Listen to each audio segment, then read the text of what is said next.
অতিরিক্ত সরলতা আর মিশুক স্বভাব কখনো কখনো মানুষের কাছে মানুষকে ছোট করে তোলে।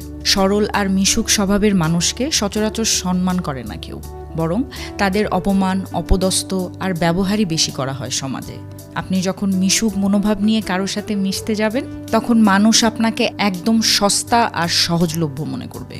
আপনার ভেতরে যে সরলতা আপনি আজীবন লালন করে এসেছেন, এই সরলতাকে ব্যবহার করেই আপনাকে আঘাত দেবে। এমনকি আপনার কাছের মানুষগুলো এই সুযোগ হাতছাড়া করবে না, একদমই খেয়াল করবেন।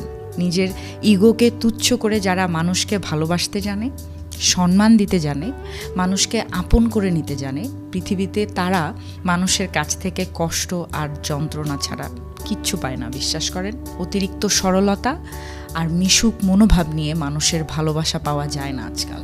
যা পাওয়া যায় তা হচ্ছে অপমান, অবহেলা, অবজ্ঞা আর একটি হতাশাগ্রস্ত জীবন।